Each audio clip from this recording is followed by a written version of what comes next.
L'Arche de l'Alliance était un coffret recouvert d'or, bien connu du peuple juif, mais aussi des chrétiens et des musulmans.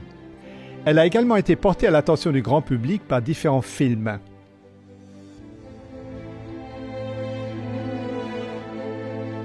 Mais quelle était-elle exactement, cette Arche de l'Alliance? Les textes les plus anciens qui en parlent se trouvent dans la Torah, appelée des Juifs Tanakh, et Ancien Testament par les chrétiens. Ces textes nous parlent du Dieu suprême, celui qui revendique être le créateur de la planète Terre, celui qui écrivit les 10 commandements sur 2 tables de pierre. Ces tables, qui furent placées dans un coffret recouvert d'or, lequel fut refermé par un couvercle surplombé de 2 chérubins, un à chaque côté du couvercle. L'arche avait 2 fonctions. Tout d'abord, c'est au-dessus d'elle que le créateur de l'univers se manifestait. Cette arche qui contenait la loi divine, le Créateur s'en servait de trône.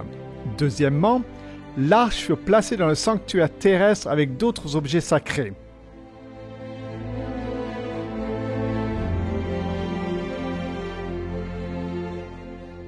Personne n'était autorisé à entrer dans la pièce qui abritait l'arche, sauf une fois par an lorsque le souverain sacrificateur y apportait du sang qu'il versait devant l'arche et sur son couvercle. Cela symbolisait comment les transgressions du peuple commises contre la loi étaient traduites en justice alors que le sang versé devant le trône servait de substitut aux coupables.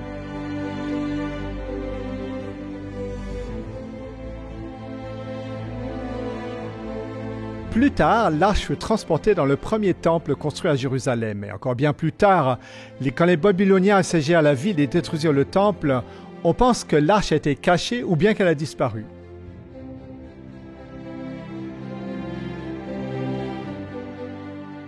Depuis ce temps-là, de nombreux professeurs, théologiens, historiens et archéologues se sont penchés sur la question « Qu'est-il advenu de l'arche ?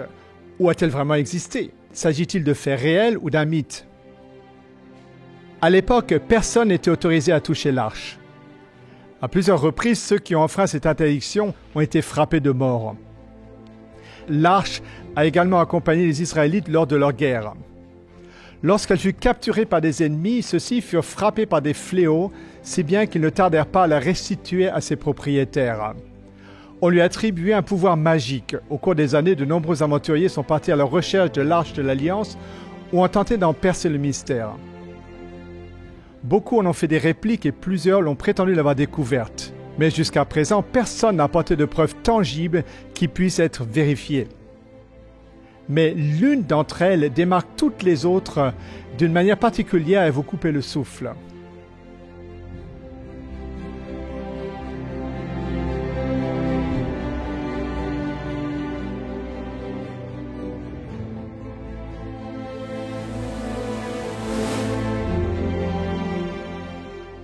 La disparition de l'arche est restée un mystère pendant très longtemps. Toutes les sources mentionnant sa cachette ont été décrites bien après sa disparition et sont basées soit sur des oui-dire, soit sur des spéculations.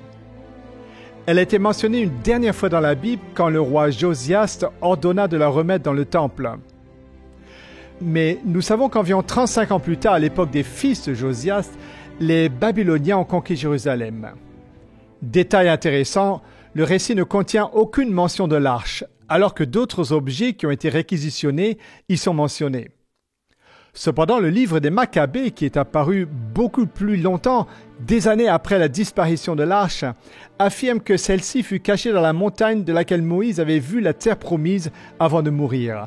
Le livre de Baruch, un livre encore plus récent, prétend que Dieu avait laissé le sol en dessus de Jérusalem l'engloutir et que l'arche réapparaîtrait à la fin des temps. Et la littérature médiévale affirme que l'arche fut transportée en Éthiopie et certaines spéculations du XXe siècle mentionnent l'Égypte et même l'Irlande. Mais la signification de l'arche pourrait nous aider à savoir où elle se trouve. La fonction principale de l'Arche de l'Alliance était d'être le siège du gouvernement divin au cœur de son temple terrestre. L'arche avait de nombreuses fonctions et ne se limitait pas aux rituels sacrificiels.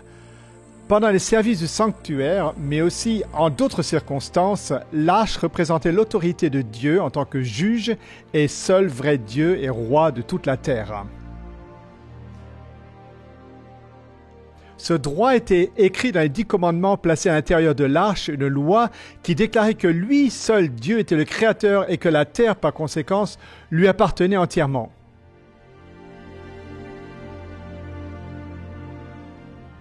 Le Dieu de la Bible a dit que l'arche appartient à l'Éternel, le Seigneur de toute la terre. Le Dieu de la Bible est le Seigneur de l'univers et toute la terre est à lui. Il est le Maître absolu, très haut et redoutable. Il règne sur la terre.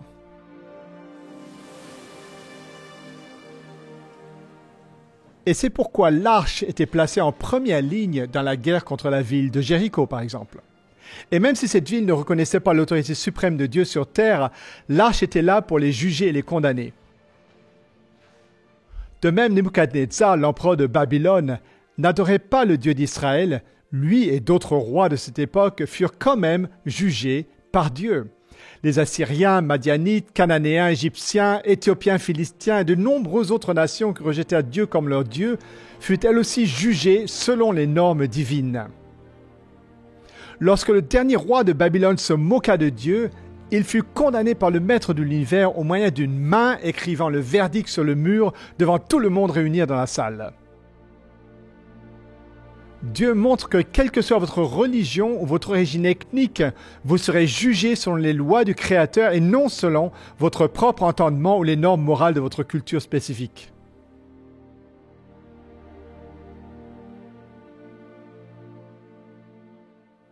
Une des fonctions de l'arche était d'aller au-devant du peuple de Dieu dans le désert et de le conduire à bon port. Elle est aussi mentionnée lorsqu'il fallut résoudre un conflit d'autorité sur la personne choisie par Dieu. Elle précéda les Israélites lors de la traversée du Jourdain, ce fleuve qui s'est miraculeusement ouvert, permettant au peuple de passer de l'autre côté. Elle participa au renouvellement de l'alliance entre Dieu et Israël au mont Ébal. Et pourtant, lorsqu'Israël échoua devant Dieu, furent vaincus par l'ennemi, et quand l'arche leur fut enlevée, Dieu se servit de l'arche pour juger les Philistins et humilier leur Dieu, forçant les ennemis d'Israël à la renvoyer chez ceux-ci. Dans cette situation, Dieu utilisa l'arche comme un symbole de sa royauté. Même lorsque Dieu n'a pas protégé son peuple au bord de l'apostasie, il protégea l'arche, car celle-ci représentait son autorité. Cela prouve qu'aucun être humain n'avait besoin de la protéger et que Dieu s'en occupait lui-même. D'ailleurs, ceci élimine également toute possibilité de sa destruction. L'arche fut le trône de Dieu sur terre, comme il est écrit dans la Bible, « Ton trône, ô Dieu, est à toujours ».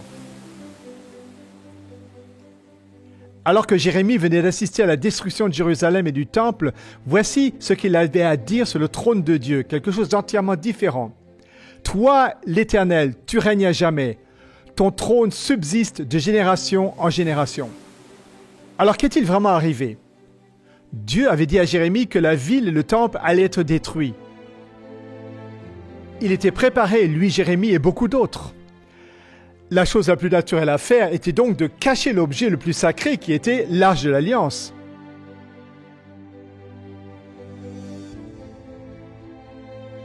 Une parole prophétique sur la fin des temps contenue dans la Bible pourrait peut-être nous donner un indice sur l'endroit où l'arche referait surface. Il arrivera dans la suite des temps que l'on dira « Venez et montons à la montagne de l'Éternel, à la maison du Dieu de Jacob, afin qu'il nous enseigne ses voies et que nous marchions dans ses sentiers. » Car de Sion sortira la loi et de Jérusalem la parole de l'Éternel.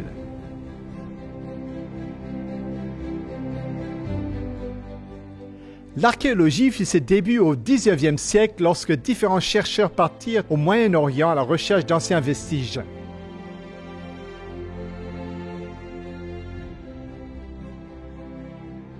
Des tombes et des temples en Égypte, aux archives historiques, la véracité de la Bible n'a jamais cessé d'être confirmée par la découverte de sites bibliques en Mésopotamie, en Palestine, etc. La Bible mentionne de nombreuses villes et des nations anciennes. Des documents anciens écrits par ces nations ne cessent de confirmer l'Écriture.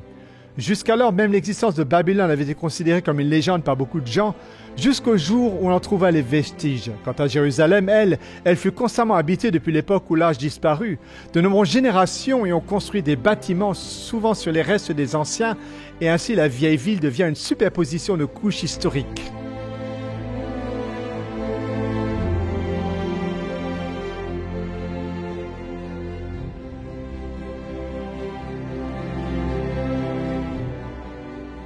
En 1854, un missionnaire du nom de James Barclay marchait le long des remparts de Jérusalem lorsqu'il culbuta sur l'entrée d'une grande cavité située sous la vieille ville, pleine de souterrains. Fermée pendant des siècles, cette cavité s'étendait sur 5 pâtés de maisons. En 1867, le général Sir Charles Warden effectua les premières grandes fouilles dans la vieille ville et dans la colline sur laquelle se trouvait jadis le temple, ce qui lui permit de découvrir des puits et des tunnels souterrains. En 1873, Charles Clermont-Ganneau, un orientaliste et archéologue français, découvrit un chérubin sculpté sur la pierre à l'intérieur de cette cavité. Les chérubins étaient couramment utilisés dans l'Antiquité pour garder l'entrée d'une ville ou d'un lieu sacré. Ce chérubin avait des caractéristiques similaires à ceux qui étaient populaires à l'époque de la disparition de l'Arche. En 1882, le général Gordon, un officier très respecté, voyageait au Moyen-Orient et, en se promenant à Jérusalem, il obtint la conviction que le lieu appelé traditionnellement Golgotha ne pouvait pas être le bon endroit. La partie nord du mont du Temple, qui avait été déblayée, semblait beaucoup mieux correspondre à la description biblique et à l'ancien tracé de la ville. Le général y entreprit des fouilles, mais il dut les interrompre pour pas régler un conflit au Soudan, où il mourut sans jamais avoir pu finir son travail. Cependant, il avait pris le temps d'écrire une lettre à un ami. Celle-ci contenait une déclaration bouleversante parlant de quelque chose d'inexplicable. La colline du nord de la ville que Gordon a identifiée comme étant le lieu du crâne était également l'emplacement de la grotte de Jérémie. C'est là que Jérémie avait écrit le livre des Lamentations, le livre où le prophète avait dit « Ton trône subsiste de génération en génération ». Gordon écrivit dans sa lettre « C'est là que se trouve l'Arche de l'Alliance ». Il mentionna que d'autres accessoires du temple pouvaient également s'y trouver. Une déclaration plutôt bizarre vu qu'il ne put jamais terminer ses fouilles. Comment donc pouvait-il le savoir ? L'endroit fut abandonné après avoir été recouvert et les lettres du général Gordon sont restées cachées quelque part dans un endroit sûr.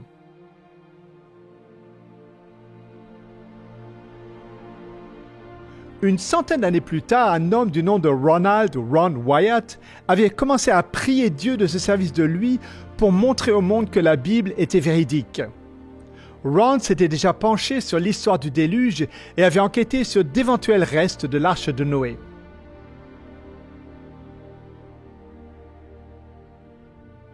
Il avait également étudié la route de l'exode d'Égypte en Canaan et avait cherché l'endroit où ils avaient pu traverser la mer.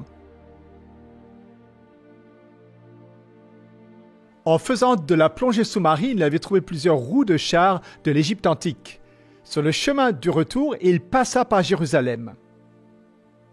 Marchant le long de la falaise au nord de la vieille ville, sa main fut soudainement levée toute seule et elle pointa vers un endroit devant lequel des décombres avaient été déposés. Sans comprendre pourquoi ni comment, il s'entendit dire « C'est là où se trouve la caverne de Jérémie et l'arche de l'Alliance est là. »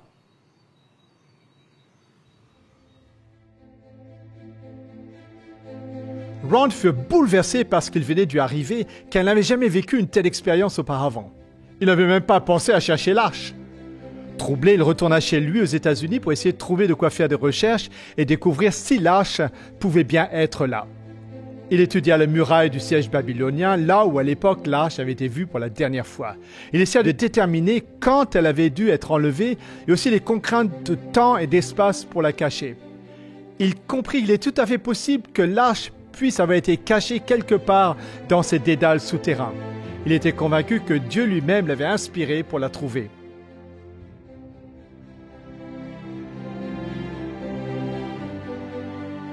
Ron et ses deux fils commencèrent donc à creuser à l'endroit que sa main avait indiqué.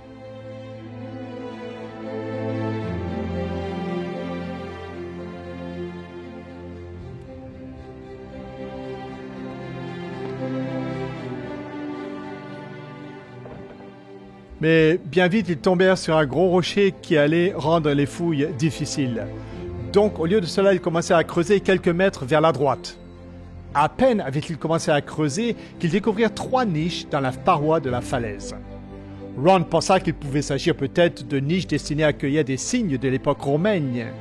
Après tout, Golgotha était proche de la route principale de l'époque du Christ, et c'était donc peut-être bien là que Jésus avait été crucifié. La citation bien connue de Quintilien explique cela. Partout où l'on crucifiait des criminels, on choisissait des routes très fréquentées pour que beaucoup le voient et soient émus par la crainte, car toute punition ne savait pas tant la vengeance, mais plutôt d'effets dissuasifs. Le site de Golgotha où l'église byzantine avait été érigée n'était pas situé près d'une route principale. Mais cet endroit l'était. Se pouvait-il que ces niches aient été utilisées pour y mettre des panneaux qui auraient indiqué aux passants les crimes commis par les inculpés? Ron commença à se dire que ce côté-là de la montagne pouvait avoir été l'endroit où les gens étaient crucifiés. Il continuait à creuser vers le bas, mais le sol en dessous était très meuble, et c'est pourquoi Ron et ses 2 fils firent demi-tour vers leur point de départ en espérant pouvoir creuser autour du gros rocher. Cette fois-ci, ils s'aperçurent qu'ils pouvaient creuser entre la falaise et le rocher, et que la falaise formait comme un toit. En creusant vers le bas, il trouva rapidement ce qui semblait être un appel de corde ciselé dans la falaise.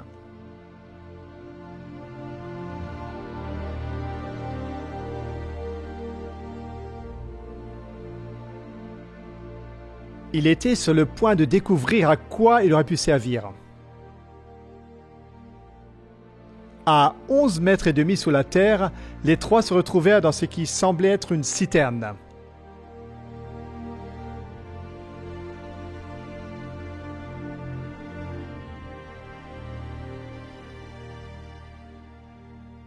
Elle était ronde et des escaliers y descendaient. Ron se demandait si elle avait être pu utilisée pour stocker du grain et ensuite servir de citerne. Il gratta la superficie et trouva une grande quantité de poterie parmi la poussière et les débris utilisés comme remblai pour former la citerne. Lorsque plus tard il montra ces pièces de poterie au département des Antiquités, ceux qui les examinèrent informèrent Ron que certaines d'entre elles remontaient à l'époque des Jébusiens et que les spécimens les plus récents dataient de la période romaine. Il continua à longer la falaise en dessous de là où il avait trouvé les niches. Dû à la poterie et aux pièces de monnaie qu'ils avaient trouvées, lui et ses fils comprirent qu'ils avaient atteint la couche romaine.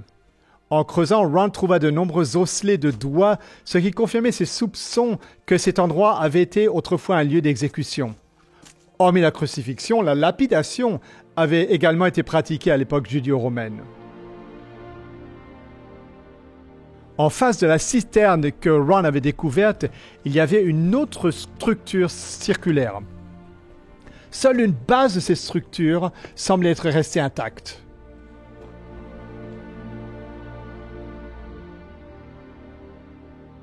Alors qu'il examinait les lieux, Ron remarqua une partie de la caverne avec un mur et une pierre se dressant horizontalement à l'extérieur du mur en face de la falaise.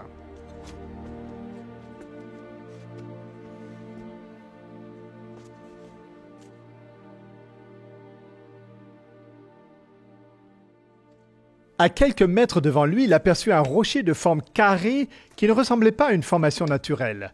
Il le souleva avec précaution et trouva en dessous une ouverture dans le socle du rocher. Est-ce que cela pouvait être un souterrain transversal? En examinant cette ouverture et en déblayant la terre autour d'elle, il découvrit une grande fissure. Il semblait que cette forme carrée avait été creusée dans une forme de plateforme dans l'avant-partie du soubassement rocher. Un peu plus tard, alors que Ron découvrait plusieurs autres souterrains, il n'arrivait pas à se dégager de l'idée que le creux sur la plateforme avec la fissure pouvait être sous le trou dans lequel la croix du Christ avait été plantée. Il savait que la Bible mentionnait un tremblement de terre qui secoua la colline au moment où le Christ mourut.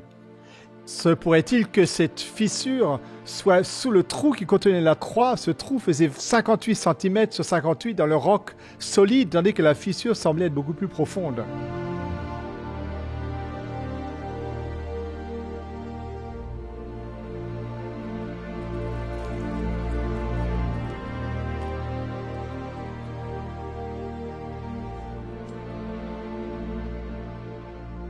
Il n'est pas exclu que de nombreux chrétiens qui savaient où le Christ avait été crucifié voulu faire de ce site un lieu de pèlerinage.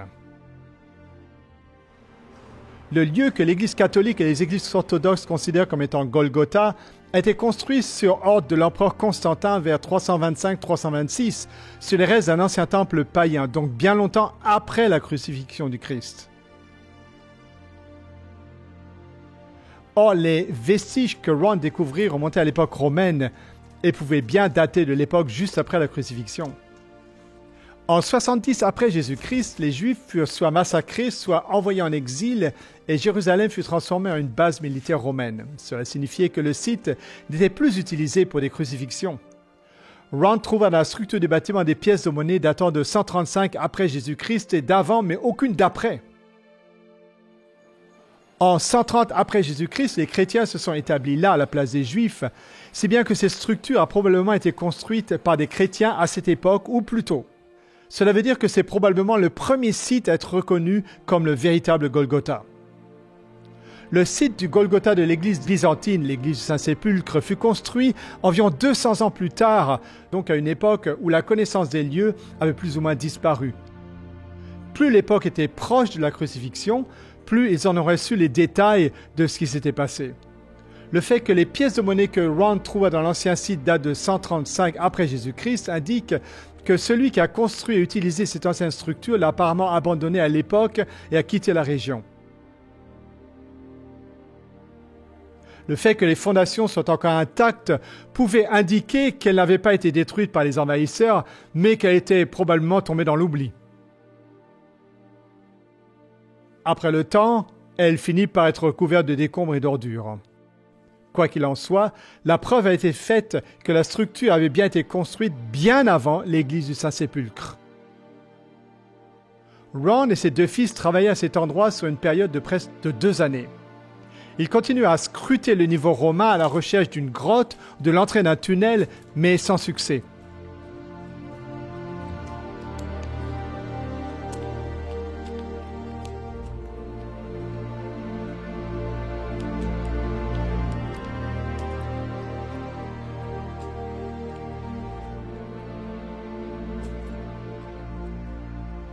Ron avait l'impression qu'il lui faudrait percer une fissure dans la paroi de la falaise.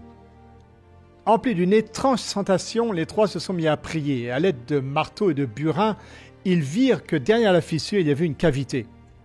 Ils agrandirent le trou pour pouvoir s'y faufiler. La cavité faisait 4,50 m de hauteur et de large. Ron était électrifié à l'idée que l'arche pourrait se trouver juste là à l'intérieur. Mais la cave était vide et conduisait à une quantité innombrable de puits et de souterrains à l'intérieur de la montagne.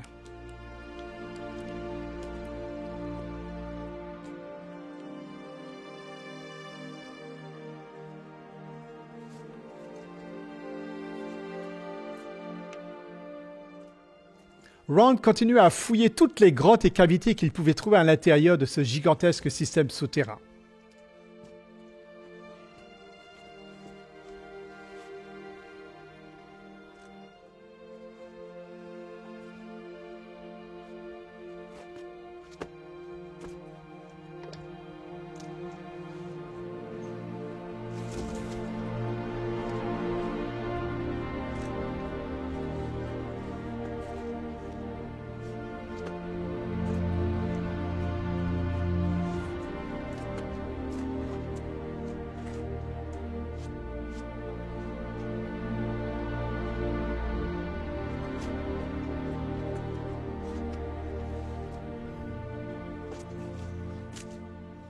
Pendant 2 années, les trois firent l'aller-retour entre les États-Unis et Jérusalem pour récolter les fonds nécessaires à la continuation. En décembre 1981, ils poursuivirent leur travail dans les souterrains à la recherche de toute ouverture, fissure ou cave qui pourrait s'y trouver. Cependant, tous les trois prirent sérieusement froid. Les 2 fils de Ron rentrèrent aux États-Unis et Ron dut compter sur l'aide d'autres personnes pour continuer.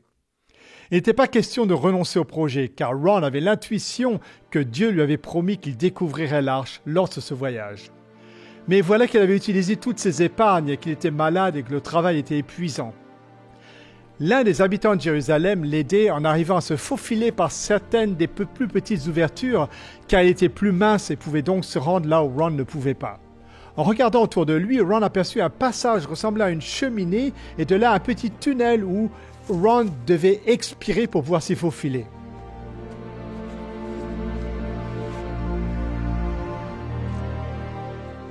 C'est alors qu'il remarqua une stalactite d'environ 4 mètres de long au pied de la falaise.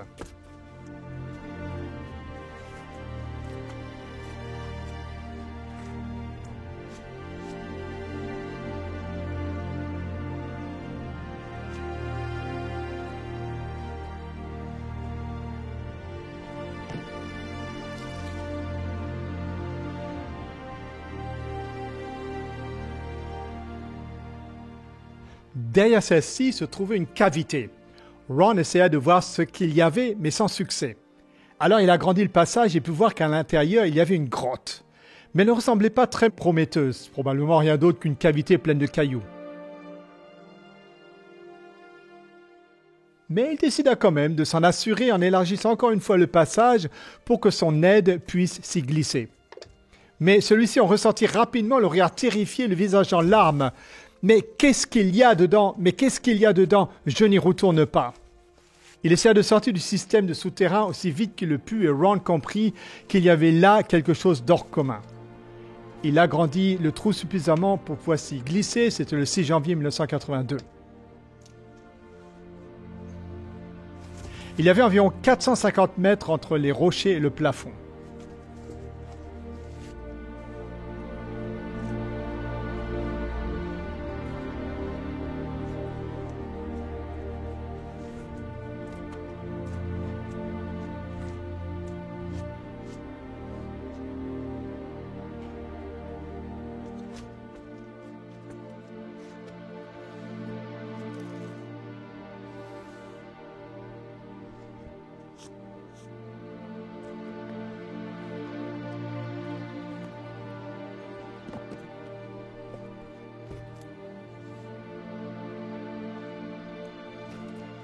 Ron se mit à scruter les rochers à la lumière de sa torche pour voir ce qui s'y trouvait en dessous. Effectivement, il vit des morceaux de bois secs en putréfaction et en dessous des peaux d'animaux séchés qui tombaient en poussière lorsqu'il les toucha. Il vit alors quelque chose qui reflétait la lumière, quelque chose de brillant et de doré. Tout d'abord, il se dit que cela pouvait être l'Arche de l'Alliance, mais en enlevant la peau des animaux, il vit une table en or avec une moulure en relief sur le côté qui consistait en un motif alternatif de cloches et de grenades. Ron était convaincu que cela provenait du premier temple ou du mobilier du tabernacle, qu'il pouvait même s'agir de la table originale des pains de proposition. Il commença alors à examiner la chambre de plus près, regardant partout autour de lui. À la lumière de sa lampe, il aperçut une fissure dans le plafond. En grimpant près des rochers à l'arrière de la cavité, il vit juste en dessous de la fissure un caisson fait de pierre. En guise de couvercle, il y avait une pierre plate qui était fissurée en deux et un morceau plus petit déplacé sur le côté, créant une ouverture dans le boîtier en pierre. Mais le sommet était trop proche du plafond pour qu'il puisse regarder à l'intérieur. Ron remarqua une substance noire dans la fissure au-dessus de lui et un peu plus de ces substances noires sur le bord du couvercle de la boîte. La fissure dans le plafond se trouvait directement en dessus de la partie fissurée du couvercle et donc une partie de la substance noire avait dû peut-être dégouliner dans la boîte. Et c'est à ce moment-là, comme se rappelle Ron, qu'il s'est évanoui alors qu'il se rendait compte de ce qu'il était en train de vivre.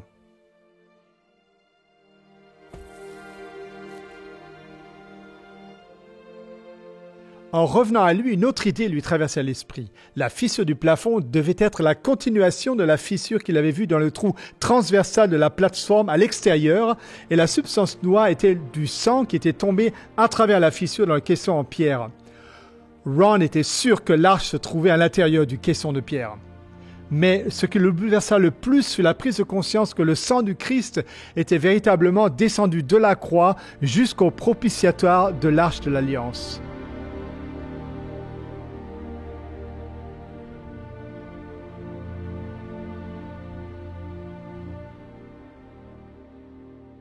Ron perdit conscience et resta évanoui pendant un laps de temps. Plus tard, il revint dans la cave et réussit à confirmer que c'était bien l'Arche de l'Alliance. Il informa le gouvernement israélien de sa découverte, mais on lui dit de garder le silence. Mais Ron ne put garder le silence pendant longtemps. Il visita la chambre à plusieurs reprises et répertoria plusieurs objets qui se trouvaient dans le coffret de pierre en plus de l'Arche de l'Alliance. Le chandelier à 7 branches avec ses lampes du sanctuaire d'origine, l'autel d'or de l'encens, la table des pains de proposition, un encensoir en or, un éphod, une mitre avec une grenade en ivoire sur la pointe, un poids en laiton, des lampes à huile, une bague en laiton et une très grande épée.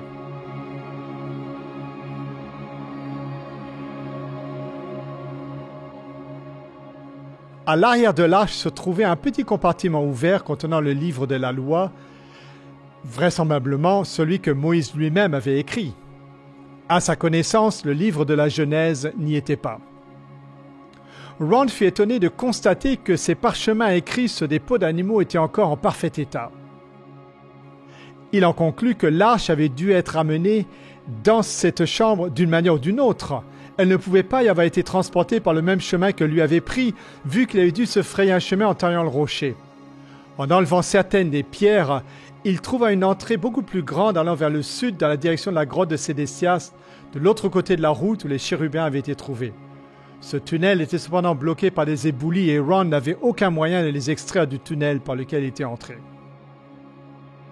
Ron trouva un laboratoire en Israël prêt à analyser les restes de sang qu'il avait récoltés dans la fissure et sur le propitiatoire de l'arche, et le résultat le bouleversa au-delà de tout. Tout d'abord, pour cette analyse, j'ai voulu amener le sang dans un laboratoire en Israël. J'ai demandé à l'un de ceux avec qui je travaillais dans le département des antiquités où se trouvait un bon laboratoire pour faire un travail fiable. Et ils m'ont dit, va à tel et tel laboratoire. J'y suis allé et j'ai dit, s'il vous plaît, examinez ce sang et dites-moi ce que vous pouvez m'en dire. Ils ont dit, bon, on va le reconstituer. Nous allons le mettre dans une solution saline et le maintenir à la température du corps pendant 72 heures en remuant doucement. C'est leur métier, bon, ils s'y connaissent. Moi, j'ai dit, je veux être là quand vous faites l'analyse. Ils ont dit, d'accord. Donc, je suis revenu avec le sang, ils ont commencé les analyses, ils m'ont dit, ce qu'on peut dire, c'est qu'il s'agit de sang humain. Ils ont fait tous les tests possibles, et puis je leur ai dit, prenez une partie des globules blancs et mettez-les dans un milieu de croissance et gardez-les à la température du corps humain pendant 48 heures. Ils ont dit que cela ne servirait à rien, car la personne était morte. Je leur ai dit de faire ça pour moi. Et ils ont dit, d'accord, nous allons le faire. Bref, j'ai insisté à être là pendant l'examen. J'y étais quand ils ont sorti le sang pour l'examiner au microscope. Et c'est alors qu'un technicien en a appelé un autre, puis il a appelé le patron. Ils discutèrent en hébreu pendant un moment, m'ont regardé et m'ont dit, « Monsieur Wyatt, ce sang humain ne contient que 24 chromosomes. Le sang normal en a 46, c'est-à-dire 23 de la mère et 23 du père. 22 autosomes de la mère et 22 autosomes du père. Vous obtenez un X de votre mère et de votre père, vous obtenez soit un X, soit un Y. Mais ce sang n'a que 23 chromosomes du côté maternel et un seul chromosome Y. Vous savez, aucun enfant n'a jamais pu se développer avec seulement les chromosomes de sa mère.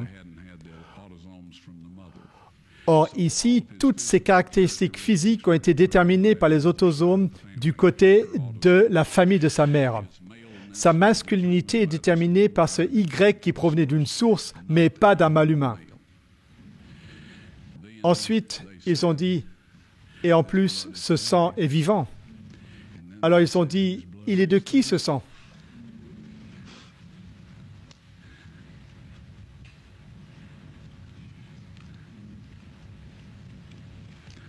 Je leur ai dit, c'est le sang de votre Messie.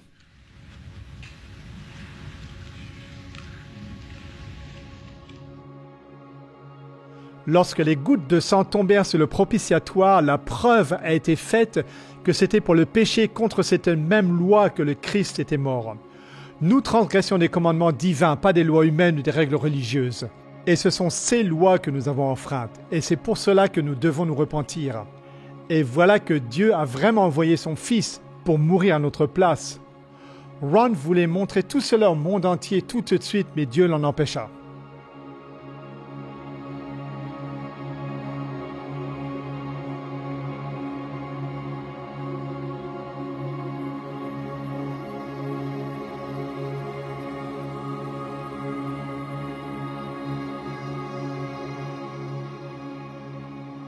Lors de sa 4e visite, Ron dégagea la cave et les souterrains et mit de l'ordre dans les objets. Immédiatement, il ressentit la présence d'anges dans la pièce et en vit effectivement 4, 2 de chaque côté de l'arche. Ils lui dirent qu'ils étaient chargés de protéger l'arche. Puis ils dirent à Ron de mettre son appareil de photo sur un trépied et de filmer.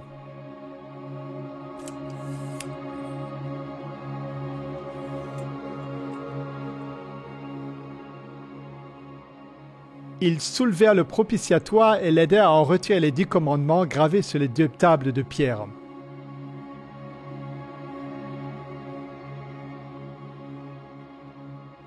Ron les prit alors dans ses mains pour en faire des photos. Ensuite, les anges indiquèrent à Ron le moment où Dieu avait prévu de montrer tout cela au monde. Au moment désigné par Dieu, lorsque les lois nationales du dimanche entreraient en vigueur, peu de temps après cela, l'arche devrait être montrée au monde. Ron comprit tout de suite ce que l'ange voulait dire qu'il avait étudié le sujet au préalable. L'ange parlait de l'application de la marque de la bête mentionnée dans Apocalypse 13 et 14 comme étant la dernière tromperie et la dernière épreuve à venir sur le monde avant la seconde venue du Christ. La loi et le sang du Christ sont la preuve qu'il existe une version des 10 commandements fabriquée par l'homme et qui sera imposée aux habitants du monde entier. Cette découverte servira de témoignage contre la conception erronée du salut telle qu'elle est prêchée par de nombreux dirigeants religieux. Ron est décédé en 1999 sans avoir vu l'accomplissement de cette annonce des anges, mais il savait que ce qui s'était passé avait été filmé. Donc il consacra les derniers mois et années de sa vie à parler autour de lui de l'amour du Christ et de son sacrifice pour nous. Puis il avertit les gens de la marque de la bête. Veuillez écouter son message important et son avertissement. Cet ensemble de lois, c'est ce que les créatures de Dieu doivent respecter. Cette loi est la fondation de son trône, au ciel et sur la terre. En effet, il a été dit à Moïse de construire selon le modèle qui lui a été montré sur la montagne, un sanctuaire où Dieu habiterait. Il s'agirait donc bien de la demeure terrestre de Dieu. Ce propitiatoire était le trône terrestre de Dieu et il l'est toujours. Et la gloire de la Shekinah y a habité pendant des centaines d'années jusqu'à ce que les Juifs sombrent dans la rébellion et le paganisme, si bien que Dieu décida de ne plus habiter au milieu d'eux. Nous y reviendrons peut-être un peu plus tard, mais cela, c'est le message du propitiatoire. Il y a une déclaration dans l'Écriture qui se trouve dans le chapitre 2 des 2 Thessaloniciens. Elle parle de l'homme du péché qui s'élèvera au-dessus de tout ce qu'on appelle Dieu ou de ce qu'on adore jusqu'à s'asseoir dans le temple de Dieu se proclamant lui-même Dieu. Ceci dit au passage, cela signifierait que si quelqu'un peut s'asseoir dans le temple de Dieu, il faudrait qu'il en construise un, mais à l'heure actuelle, il n'y en a pas. À l'heure actuelle, il y a sur la planète Terre un homme qui, lui et ses prédécesseurs, ont changé la loi de Dieu. Ils ont changé la loi de Dieu en éliminant le 2e commandement qui dit « Tu ne te feras point d'image taillée ni de représentation quelconque des choses qui sont en haut dans le ciel, et tu ne te prosterneras point devant elles. » Comme cela les dérangeait, ils ont retiré le 2e commandement et ont divisé le 10e en 2 pour qu'il y en ait toujours 10.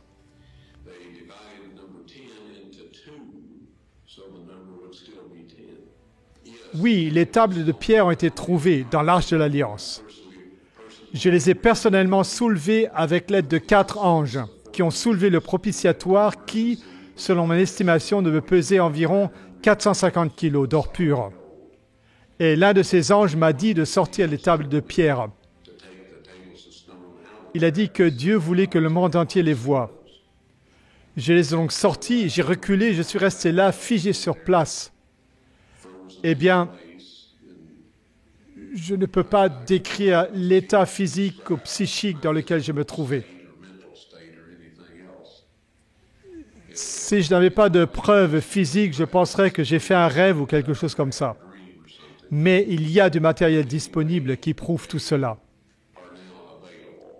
Il ne faut pas le dire, mais ce matériel, il est sur une bordure en pierre dans la même cave. C'est là que l'ange l'a mis après que je lui ai remis. Moi, je ne savais pas quoi faire. On m'a dit qu'il devait, ce matériel, être présenté avec les preuves du sang lorsque la marque de la bête serait appliquée. Bon, je sais que tout le monde se demande ce qu'elle est, cette marque de la bête. Vous et moi, nous avons tous entendu des rumeurs, des histoires et tout cela. Je vais vous dire les choses purement et simplement. Gardez les 10 commandements que Dieu a écrits sur ces tables de pierre et dont il est parlé dans le psaume 89, verset 34. Voilà ce qui est dit, psaume 89, 34. Il y est dit « Je ne violerai pas mon alliance et je ne changerai pas ce qui est sorti de mes lèvres. » Dieu a promulgué le décalogue depuis le sommet de la montagne. Et il dit dans le psaume que rien ne changera. Si vous observez cette loi, vous recevrez le sceau de Dieu. Bientôt, il y aura un ensemble de lois faites par des hommes avec les meilleures intentions possibles et approuvées par une armée de gens célèbres et apparemment emplis de bonnes intentions.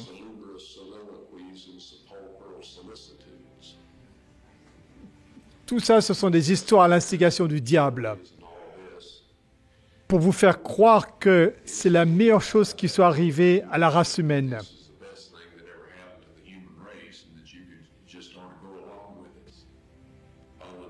Ces lois humaines vous obligeront à enfreindre les 10 commandements de Dieu. Le Christ a dit des pharisiens, c'est en vain qu'ils m'honorent en enseignant des préceptes qui sont des commandements d'hommes. Si vous gardez ces lois humaines et que vous enfreignez le décalogue divin, vous recevrez la marque de la bête. Pour l'instant, personne n'a la marque de la bête. Vous ne pouvez l'obtenir qu'après que ces lois soient entrées en vigueur. Est-ce que c'est clair? Quand un paquet de lois fabriquées par des êtres humains seront adoptées et appliquées, des lois qui vous obligeront à enfreindre les 10 commandements de Dieu, la punition pour ne pas respecter ces lois est que vous ne pourrez ni acheter ni vendre. C'est ça la marque de la bête. Mes amis, nous voulons vous dire, ou bien vous gardez la loi divine et vous recevez le sceau de Dieu, ou bien vous gardez les lois que l'homme a faites et qui vous obligent à enfreindre la loi de Dieu, et vous recevrez la marque de la bête. Cela peut paraître un peu simpliste. Je sais qu'il y a des gens qui parlent de toutes sortes d'histoires, disant par exemple qu'il s'agit d'une puce informatique. Mais il s'agit de respecter les lois de l'homme au lieu des lois de Dieu. C'est ça, la marque de la bête. Comme le Christ l'a dit à ses disciples en parlant des dirigeants juifs de son époque, c'est en vain qu'ils m'adorent en enseignant les doctrines et les commandements des hommes. Dieu n'a pas accepté l'offrande des fruits et des légumes de Caïn, et il n'acceptera aucun substitut à notre loyauté envers lui, qui consiste en gardant ses 10 commandements. Et il viendra un temps où, si vous faites cela, vous ne pourrez ni acheter ni vendre. Il est dit dans le psaume 89, 34, « Je ne violerai pas mon alliance et je ne changerai pas ce qui est sorti de mes lèvres. » Et ça, ce sont les 10 commandements. Ça, c'est l'alliance de Dieu envers nous. Dieu ne changera jamais ce qu'il a prononcé du haut de la montagne, ce qui nous a été préservé dans Exode au chapitre 20. Moi-même, j'ai vu les tables de pierre et j'ai lu ce qu'elles contenaient. C'était exactement la même chose que ce que dit le texte original en hébreu dans le livre de l'Exode. Mot pour mot. D'accord? Et cela ne changera pas. La Bible nous avertit que Satan viendra avec des miracles et des prodiges mensongers. Comment pouvons-nous dire quels sont les miracles de Satan? Lui, c'est un être surnaturel et tous les anges déchus sont des êtres surnaturels. Ils peuvent donc faire des choses miraculeuses, en tout cas de notre point de vue. Comment pouvons-nous dire ce qui est de Dieu et ce qui ne l'est pas? Si l'on dit que l'observation des commandements de Dieu est une nécessité absolue, alors les enfreindre, c'est péché. Si on présente d'autres commandements en prétendant qu'ils viennent de Dieu ou qu'ils disent autre chose que cela, ils ne sont pas de Dieu.